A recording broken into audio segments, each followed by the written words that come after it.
webinar on 17020 remote assessments from here. We've still got a few people coming in, so I just sort of go through some details before we kick off.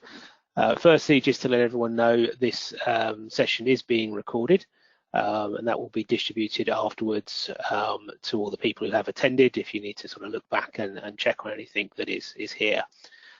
In terms of the format of the webinar, we're going to be doing a short presentation. We'll take sort of 20 minutes or so to run through to explain what UCAS's current approach around remote assessments is, and then we'll be doing a Q&A session after that. The questions, if you have any, please enter them through the application. They'll go to webinar application, type them into there, and then we'll be dealing with those at the end.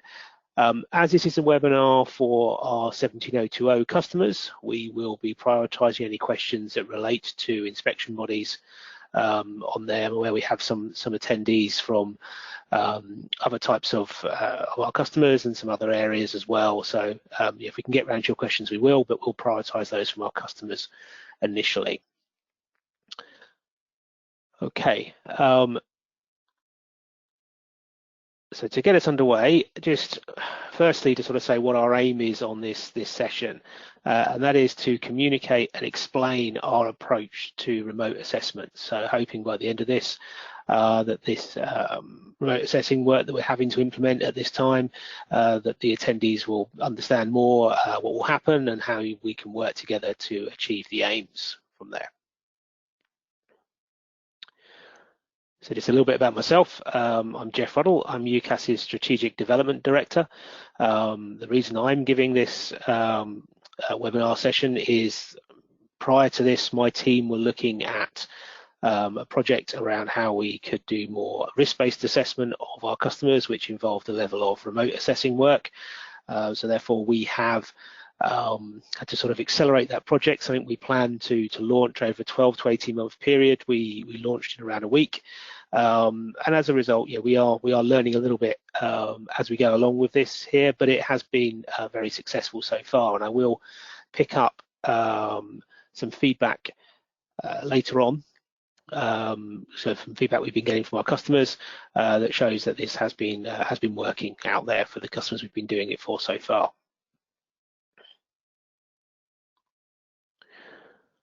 So in terms of the structure of the webinar, what I will run through is just a reminder on UCAS's current policy at this time around our assessments, then go through several stages of the remote assessment activity, looking at the purpose, the structure, the technology we use, and how technical activities will be dealt with, etc.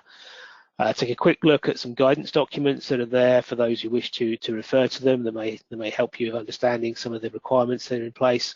Quick look at the feedback so far, and then we'll go into the Q&A session overall.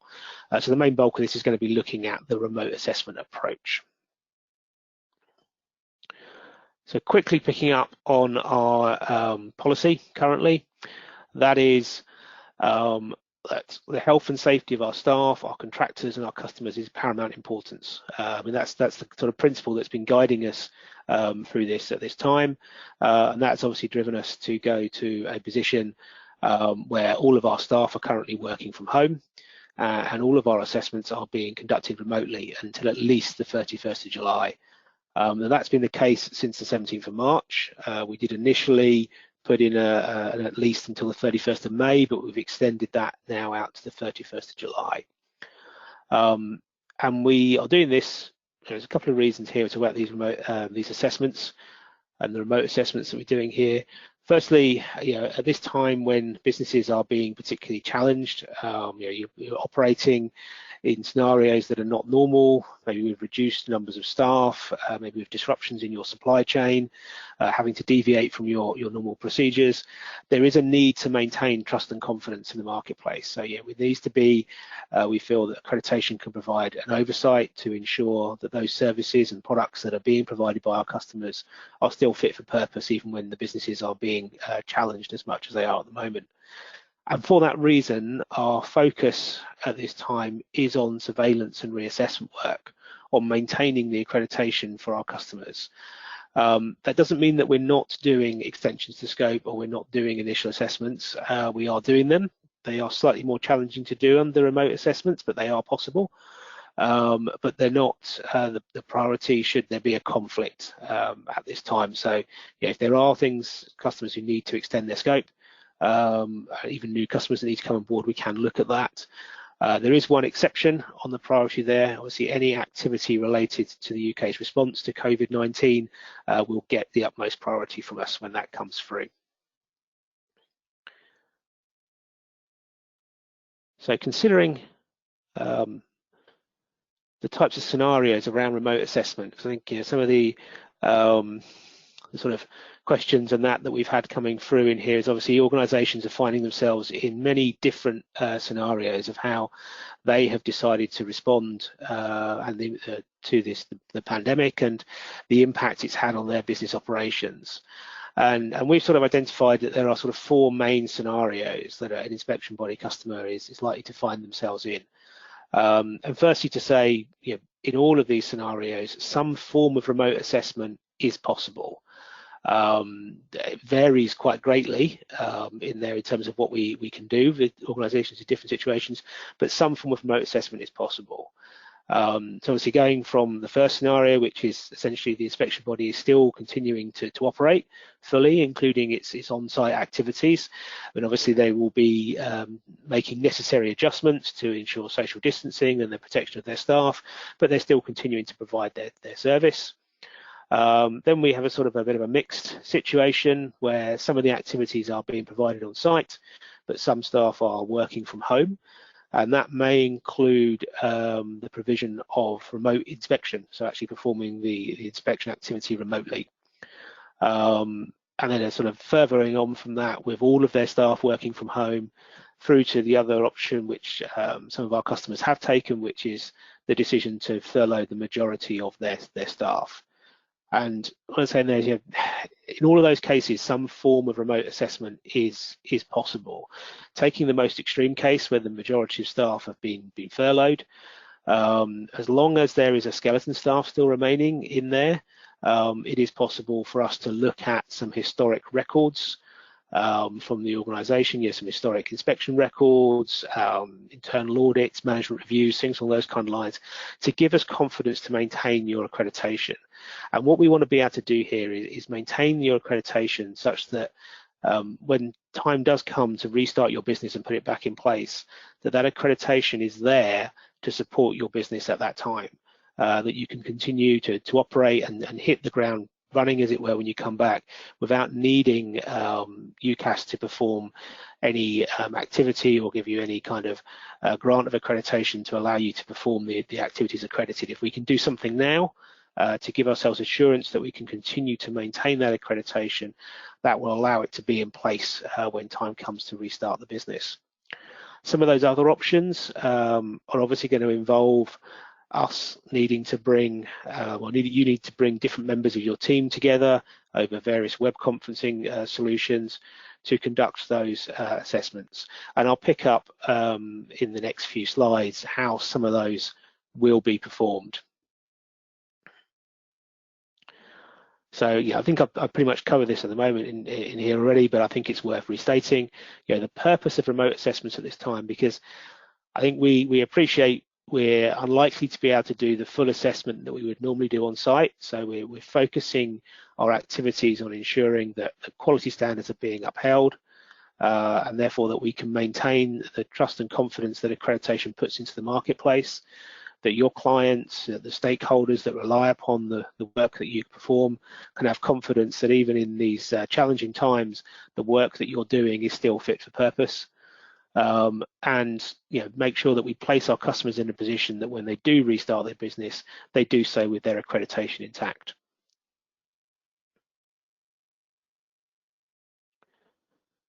So the structure of the remote assessment. First thing to say is, whilst it is being done remotely, you will see a lot of similarities to assessments you've had previously, the on-site assessments that we've done. There will be opening and closing meetings. There will be lead and technical assessors, so the team will be split up in the ways it was before. We will be spending quite a bit of time reviewing records, as we do at the moment.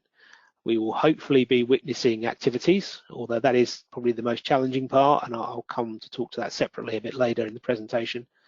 And we will be wanting to talk to you about discussion on specific activities there. So the kind of assessment techniques and tools that are used, the structure of the assessment is very similar to how it has been before. But there are some key differences. Probably with the on-site assessments, you're used to engaging with our assessment teams at all times when they're there. So they may be with you for a day or more, and during that time, members of your team are with them at all times, engaging with them at all times. That doesn't work so well over remote assessments, particularly when there's a need to review a lot of records and documentation. We found it's often better that when the assessors need to perform that kind of activity, that is done not in full engagement with the customer, and they kind of come back at agreed times after that review's been completed to discuss the outcome of that with the customer. There's also no need for all members of the assessment team to be on every single call, so it may be that we set up several individual web conferencing sessions where different members of the team are interacting with different members of your team in parallel at the same time. And this means a couple of things can happen. Firstly, I say that quite a structured plan of when meetings are needed needs to be drawn up, and that means there needs to be some good discussion between the customer and our assessment manager prior to the assessment to talk about who's going to be needed and when, and then as the assessment progresses, planning those things through, still occasionally needing to be able to react if there's an issue that needs to come up to discuss and respond to points that are raised, but also structuring some check-in points as we go through the progress of the assessment. It also means that we have the ability to rather than having to complete it all within a scheduled day or 2 days, that we could spread that assessment over a longer period. It doesn't mean that we will be assessing for any longer, so it doesn't change the sort of amount of effort that is charged for the assessment, but just means that we can break it up into smaller time slots over a longer period of time. And that, with customers have felt in some ways that can work, particularly when their staff are working very much changed and different working patterns, maybe as they've got childcare to deal with on there, and also potentially for some activities that take place over a long period of time, that's actually made it easier to witness the key aspects of that than it has been previously on there. So there's several changes, several key differences that you're likely to see in there.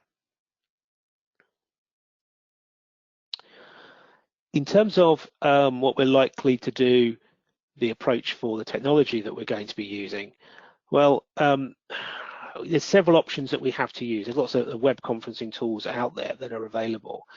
Our preferred platform for doing this is Microsoft Teams.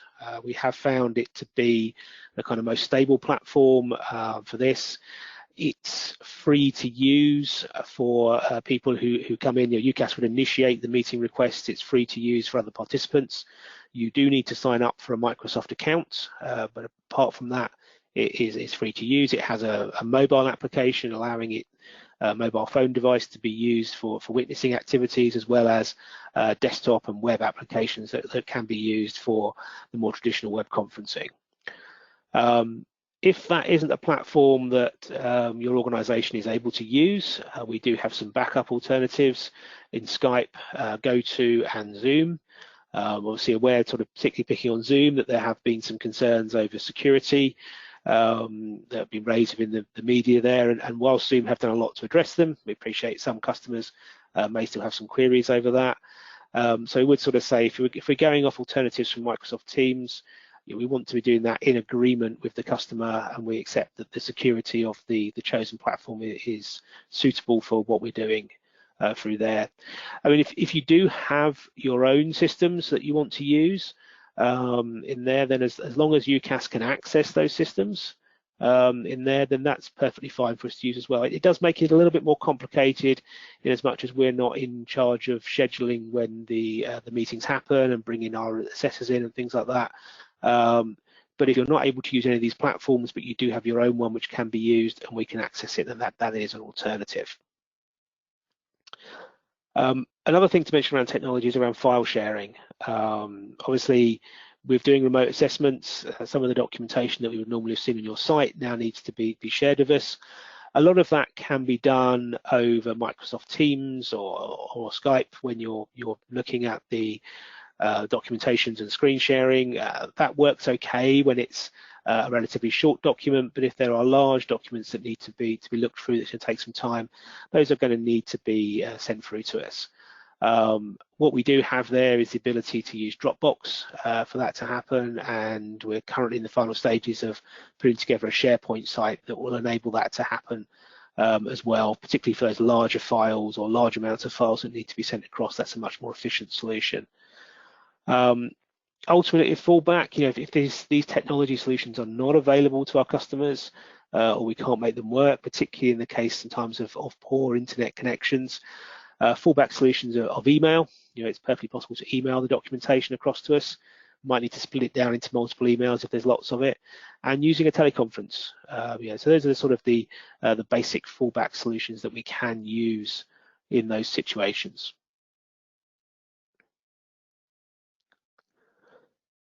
So thinking about preparing for a remote assessment, what needs to be done here?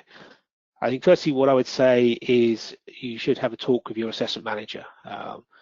Hopefully we should be initiating that, but if you are, if you have got something coming up and you haven't heard from us or you have concerns at all, I thoroughly recommend getting in contact and having a discussion with your assessment manager at this time. And that means you can start to talk through the plan for the assessment, who is going to be needed and when, what approach is going to be used, what technology is right for your organization.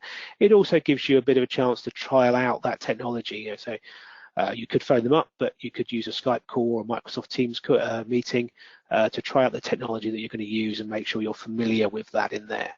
So that sort of comes on to the next point. I mean, testing that technology, making sure that you know how to use the audio and visual and screen share options of the web conferencing that's going to be used. If that web conferencing is going to be used in several areas of your organization, if you're still on site, making sure that the Wi-Fi access, the 4G access in those areas is good enough to support the use of that kind of technology. Where we're going to need documentation, start to collect that documentation through. Please feel free to send it through to us in advance of the assessment so our assessors can review it and prepare for the assessment in that way. And start to prepare your team members, talk them through what is going to be needed, what technology is going to be there, and what their role is going to be in that assessment. So coming on to the technical activities, this is probably, as we sort of mentioned, the most challenging part of conducting a remote assessment. Our ideal option, if we can, is to witness some live streaming of the technical activity being performed. Now that can be over the use of a mobile device, running a sort of Microsoft Teams or a Skype call on there. And obviously, if you're doing it with multiple people, you need to make sure there's some considerations of social distancing within there to make sure that we can still potentially see the activity, but that your staff members are far enough apart when that is happening. I know some inspection bodies have already invested in sort of remote inspection style tools, and it may be possible to enable UCAS then to dial into those to remotely view the inspection activity that you're performing. Those are possibilities that we can consider there as well. There's also the option for recording the technical activity. So particularly if the internet connectivity is not that great in the location where the technical activity is being performed, you could record the activity. I would say that when that is done, we would ask that the person performing the activity does narrate what they're doing and why, so that when our assessor is viewing that back, they have a good sort of explanation and can see and understand why certain activities are being performed. And that when there is a sort of playback going on, the members of staff who conducted that activity are on hand should the assessor have questions to discuss. Because obviously, hopefully with the live streaming activity, there would be the potential for two-way interaction between the assessor and the member of staff at that point. If the on-site activities are not being performed at this time, or you don't have the work available for it to witness, then there are a couple of other options. The first one being a vertical audit, or what is sometimes termed a post-audit review for those of you in the certification sector. So this is where a member of our assessment team will go through some work that you have conducted recently in quite some detail, going through the job file, the case file, and sort of reviewing all points from there, trying to understand why decisions were made and certain things at certain points in there. So again, if we're going to do a vertical audit, that needs the people who conducted the work to be on hand to talk through the activities they performed with the technical assessor as they're conducting that vertical audit. The last option is a technical interview, and this is really to be used when there isn't any recent work to do a vertical audit on. So ultimately what we're trying to do with any one of these 4 approaches is to confirm your ongoing technical competence. So ultimately that technical competence is going to come from the staff that you've authorised to perform these activities. So what we can do during a technical interview is put some hypothetical questions to those staff about scenarios that may well come up during the inspections activities that they're performing, ask them how they would respond to them, check their understanding of relevant technical requirements and regulations and things like that. Those kind of activities will then give us quite a lot of confidence in that staff member's technical competence and allow us to continue to maintain your accreditation. So what happens after the assessment, after this is completed and we've worked our way through it from here? Reporting will be as normal, but it is possible that during this time we've not been able to witness all of the areas that we would normally have done at your surveillance or your reassessment. And so it might be that we either need to look at doing some follow-up when the restrictions are lifted, or we may need to roll some of those activities into future years of your accreditation cycle. That will be identified through the report if that is the case. Clearance of improvement actions will be as normal. However, we appreciate this time. There might be need some extended time frames, particularly if you are operating your business with less staff at the moment, or the correction of the non-conformity requires access to your physical site, which is not possible at the moment. So if you do need extended time frames, then please discuss that with the assessor at the time that the action is discussed, and they have the flexibility to agree different time frames in there. Just a note for anyone who is concerned about renewal of accreditation if they have their reassessment coming up. UKAS's current process is that we can have a 6-month buffer between the date of your assessment, when it's due, and the period in which your accreditation expires. So there's already a 6-month buffer zone built into our process, which should cater for most situations. We can go to more than 6 months. We could ultimately go another 12 months over that in very extenuating circumstances. So we really don't foresee that there should be any need for someone's accreditation to expire because of timeframes at this time in there. So we shouldn't be looking at an expiry situation at all. So just picking up here on some key documentations or areas that are worth visiting.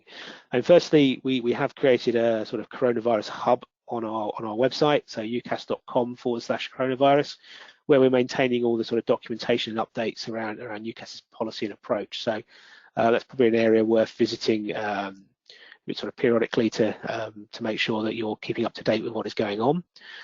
We have published a couple of documents. The first one, TPS 62, does mainly relate to certification, but covers this situation. That's expanded upon in TPS 73, which is very recently published, and contains the sort of requirements and the details and things that I've been talking through just recently on here, should you wish to refer to it.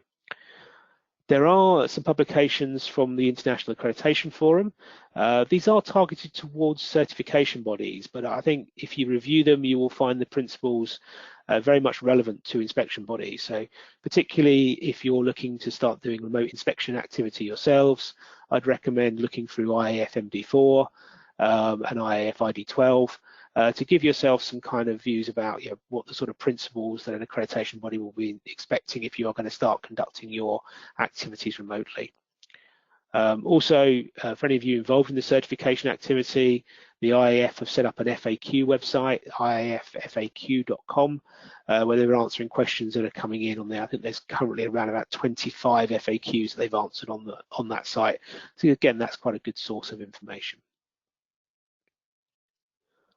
So I mentioned I would share some feedback that we've had so far. So these examples on screen are all real live feedback that we've had from customers following their remote assessments that have been done.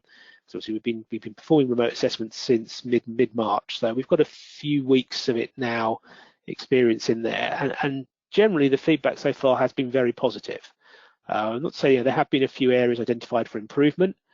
Mostly they have been around some of the things I've already picked up in this webinar.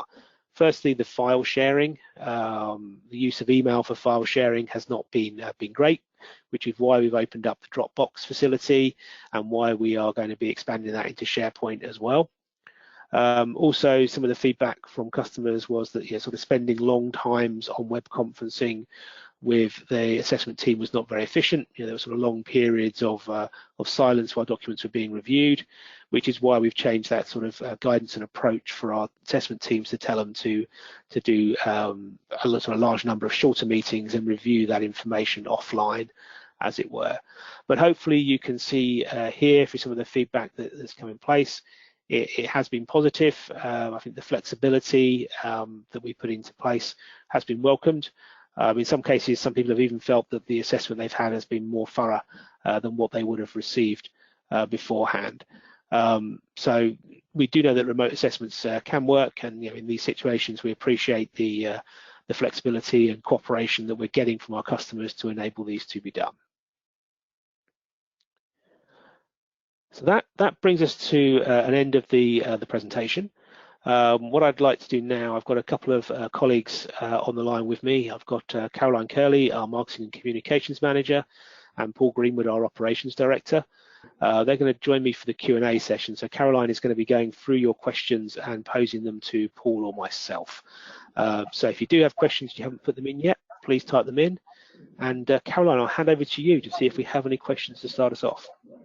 Thank you, Jeff. Thank you to everyone who's attended. We have got a couple of questions, so I'll just start those. The first one being, what is the UCAS view regarding carrying out initial audits at this time? So this is, I'll sort of take this initial audit. So firstly, I'll sort of talk about us, because I think someone might be talking about a certification body audit here. So for us, in terms of initial assessments, it is going to be challenging to do a new grant of a customer by remote assessments. But what I would say is there's large parts of our assessment that can be done remotely. There's a lot of document review, reviewing of methodologies and quality procedures that can definitely be done over remote assessment. The witnessing of the technical activities, if we're not able to do live streaming, may be challenging to look for in terms of an initial grant, but maybe what we'll be able to do is do as much as we can remotely and then finish it off once restrictions are lifted. But that sort of depends somewhat on how urgent the accreditation need is from there. For certification bodies, if that's what the question is around doing an initial audit for a certification body doing an initial audit, then that is something that IAF have answered, which is that it is possible. I mean, again, the sort of, I think some of the same things I've mentioned ourselves in there. I think most certification bodies are likely to want to do what they can remotely and then finish some of the on-site activities when the restrictions are lifted. But if that's not going to be possible and the need for certification is quite immediate, then there is a possibility of doing it remotely, although there is there may be a need to sort of put some extra confidence in there to be assured about that. Okay. Next one. Since it's difficult to check the readiness of a job, how can we ensure the inspection requirements? Okay, that's something quite technical around inspection. I'm just trying to, Paul, I don't know if have you got anything to respond to that on there, or I just maybe try and think through an answer to that one? I think from that perspective, what the question is actually trying to raise is, do you actually need to go out and do that inspection? So it's kind of like a pre-inspection check. I don't know, maybe the questioner can give a bit more information. I guess you've just got to liaise with your customer and using the similar techniques that we've got, maybe they can give you a kind of tour around whatever it is you're inspecting, whether it be a tanker or a piece of pressure equipment or something like that, just to give you an idea as to whether that inspection is required. But again, if you want to give a bit more clarification on what it is you're seeking an answer on, that would be really useful. Okay, we might come back to that one then. Okay. So will UCAS have the capability to remote access our systems if we give permissions? Yes, we can. I mean, this is something we could do. I think if you want to do that, I suggest talking to your assessment manager and bringing it up with us. We have found that in some cases, there's a few hoops to jump through around sort of confidentiality and security, and there's some legal contracts and things that need to be put in place in some cases between some organisations. So it somewhat depends what your organisation is going to require from us about how easy that is. But what I would say is it's possible. So if you want to do that, make contact with us and we will definitely look into it. It is something that we have done previously. Okay, next question. Can we conduct remote or online internal audits as most of the staff is working from home? The answer to that is obviously yes. In which case, which evidence do we need to maintain? Okay, so obviously remote internal auditing is definitely what you need to be doing at this time. I would say that the evidence that you need to maintain is probably not dissimilar from what you're maintaining at the moment. You would maintain a record of the internal audit that you have done, what you have witnessed and seen, the records that you've gone through, what the views of the internal auditor were on the outcome of those, and how they've arrived at their decision. It may be that, similar to ourselves, there are some activities that you feel that need to really be witnessed on on site, and maybe you hold them back until later. So you may be only able to complete 80–90% of the audit, but doing that level of it will still provide you with a level of assurance that means it's worth doing that internal audit. How can we witness the test for type testing? That's a very testing question. In exactly the same ways as we are. Again, you have to think from a risk-based perspective. What's the risk of not being able to actually see that in person? Are you able to see absolutely everything that's related to the test being performed? When you're on site, there are things that catch your eye when you're witnessing a test or performing any kind of audit or assessment activity. So I think, we just talked about what level of internal auditing do you need to do. Audit is generally quite often retrospective. It can bring out possibilities for identifying areas of near miss, preventative actions. I think in all of this, everybody's going through a lot of change, and I think the thing that I would stress very greatly is if you are changing your procedures, that's fine, but do that risk-based assessment on what is it that you will miss if you review that test remotely via live streaming or via video recording, and just take that into consideration and maybe go back later and say, okay, well, these are the things that we couldn't see, and thinking about that, have we looked at temperatures or calibration records or the environment in which that test was, or inspection or audit was performed. Yeah, I think it's worth saying we've been doing these webinars. We've done one last week to our 17025 testing laboratories, and our approach to witnessing their activities is very similar to what I've outlined here for inspection. We want to do live streaming where we can. So if you want to witness type testing for type testing, then I would be looking at how that can be achieved remotely. And as Paul said, it's going to be a deviation from your standard procedures. if you go through TPS 73, you'll see that that's something that we need to allow at this time. But when you do it, it needs to be something that you go into consciously and controlled and have a little bit of thought through. Okay, there's somebody seeking a bit more clarification here about, I think, site visits. So how can you visit the site and take evidence on site?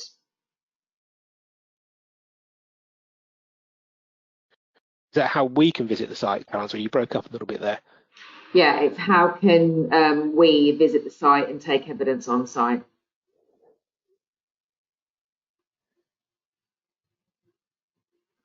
Okay. I mean, that might not always. UCAS visit the site. So I was going to say it's probably not always possible to visit site. Yeah, it's probably not always possible to visit site. So again, it's that consideration of best endeavours. As with any live streaming, you could record that live stream and kind of going in that order of priority that Jeff had laid out in the presentation. You got the live streaming, then the video recording, and then post-audit review, and so on. All of those within themselves have elements that you can record. Now, actually being on site, nothing makes up for being on site. But these are difficult times, and it's best endeavours. So again, we'd be looking in our assessments to see what thought you'd put into capturing that evidence for yourselves, and it will be very different for different inspection activities, for different testing activities, and so on. No two models fit the same, fit different organisations.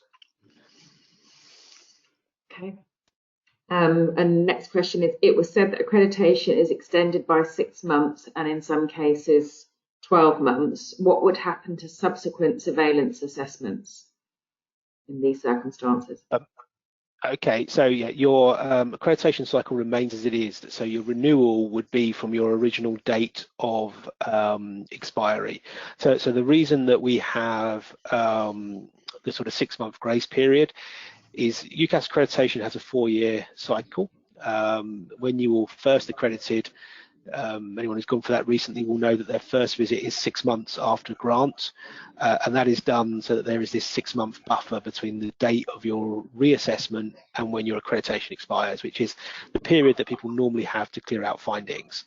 The standard we work to, ISO 17011, it says the maximum time frame between re-accreditations is 5 years, which is what gives us that potential 12 months we can extend.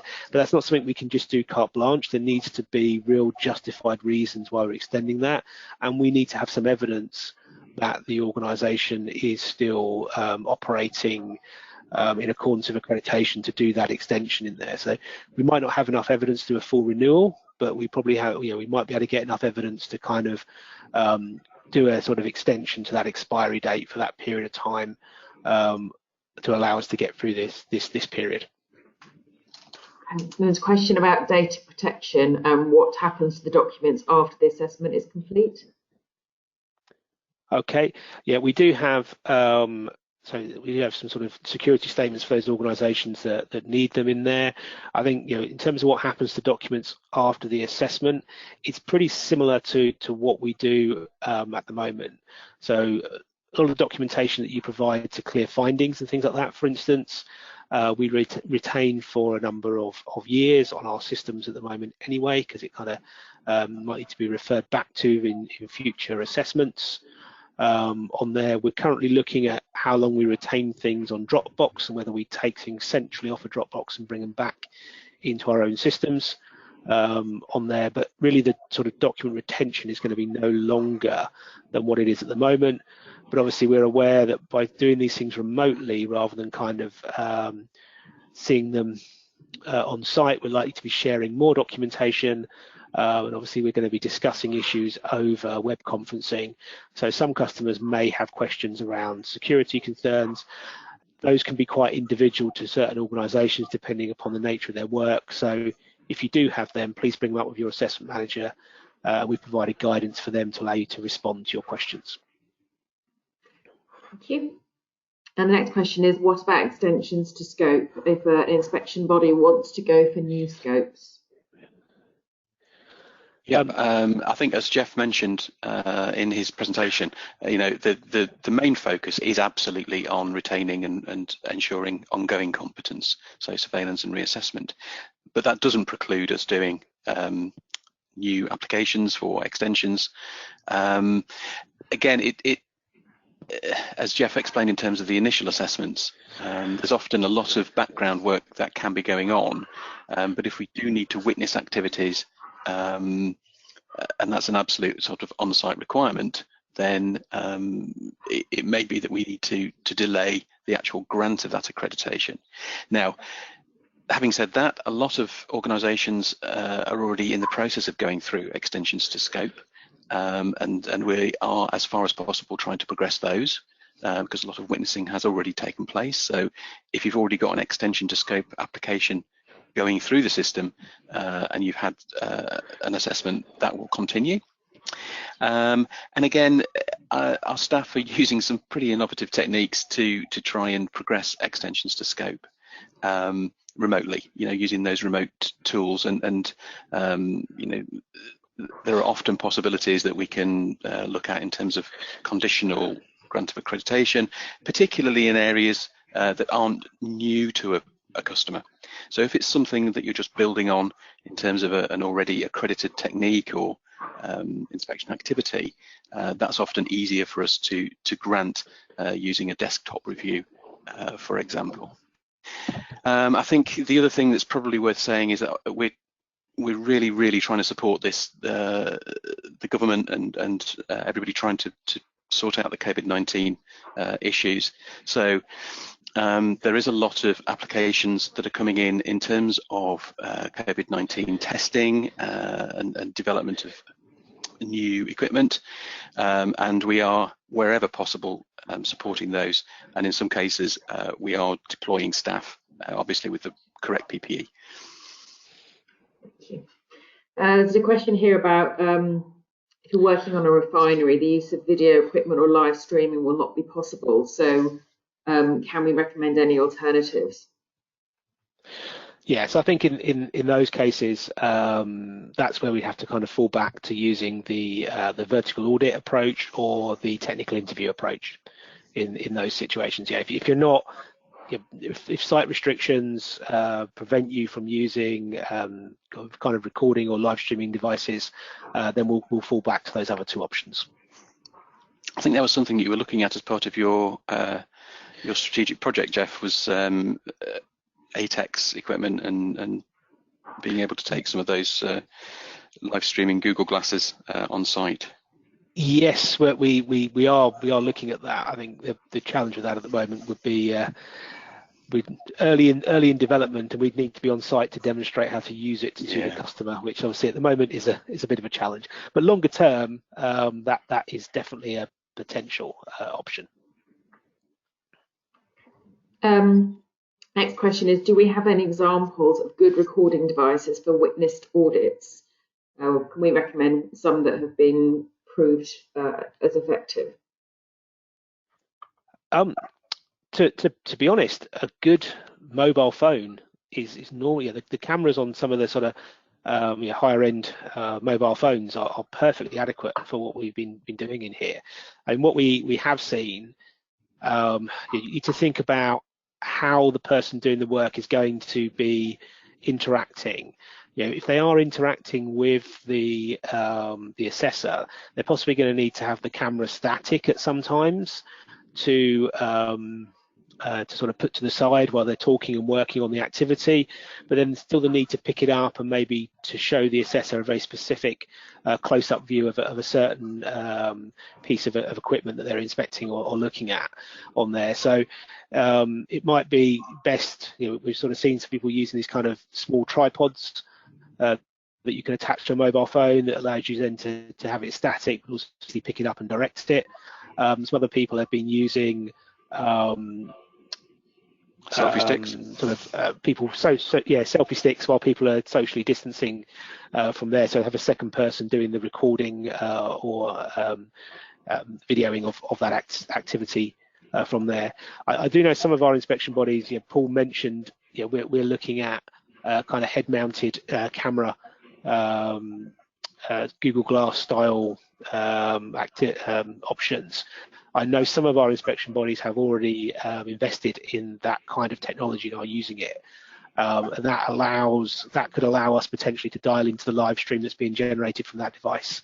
So that may be an option for those bodies that have already invested in that technology. Okay. And then there's another question about, can we just expand on, I suppose, our position for using remote assessment going forward? So once this situation has alleviated, what would our position be? Yeah. Okay, well, I mean, it was on the cards anyway. Like I said, it was a project that my team were looking at. Remote assessments was sort of an outcome of doing a risk evaluation of a customer, and the lower risk that customer presented, the more of their assessment you could do remotely, along with some other factors as well. And obviously here we've had to apply remote assessing carte blanche across all customers. So the future, once this is over, we'll see more remote assessing from UCAS. It won't be fully remote assessment as we're doing it at the moment. It will be maybe every other year might be remote, or certain aspects of your assessment might be remote, but there definitely will be a higher percentage of remote assessing being done by UCAS in the future. And one of the positives from this situation is obviously this is giving us a very live trial of doing remote assessments, and we are learning a huge lot at this time that would have taken us much longer to get through a traditional sort of pilot approach. Okay. Paul, this is one for you, I think. So one of the customers is asking whether pre-arranged audits will still be going ahead, or is this based on urgency? Pre-arranged audits, well, they're being rescheduled, so your assessment manager should have been in contact. I see there is a message in there, and I'm just contacting the person who's posted the message to say that they haven't heard from their assessment manager. So if you haven't heard from your assessment manager, apologies. You should have spoken. They should have spoken to you. Obviously, having to rebook 6 months worth of work and change it from being on-site to remote is a bit of an administrative challenge for everybody, particularly as the assessment managers are doing that themselves. Normally they would leave that to the liaisons officers. The reason that the assessment managers are doing that is so that they can agree the assessment approach with you, make sure that you're comfortable with all of the technology. The aim will be that a few days before the assessment, you check all of the tools that you're proposing to use, so whether that be Skype or Teams or the live streaming or whatever, just to make sure that that's all ready to go. I think the lead time at the moment is pretty hand to mouth. So if you've got an imminent assessment, you should expect to hear a few days before your assessment. Obviously, as things settle down a little bit and we get those visits rebooked, then that lead time should extend, and you should be in contact with your assessment manager much further away from your assessment, so that the planning is a bit less fraught. Hope that answers the question. Okay, next one. Can we conduct an assessment for an inspection company that has a certificate from an AB and now wants to transfer to another from the first stages remotely? Okay, I'm not sure. Is that sort of transferring clients between one certification body or inspection body? The transfer of a client should be possible in there. I mean, those sort of procedures are normally in place. I mean, you need to consider what you would normally do to transfer a client across, what information you would normally need and normally look at, and how that can be done effectively remotely, but that should be possible. Okay. Sorry, I'm just going through these at the same time.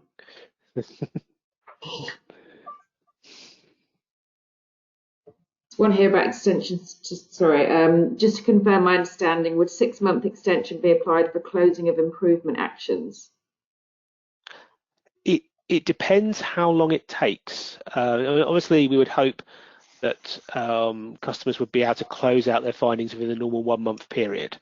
But that depends somewhat on the situation your organisation is in.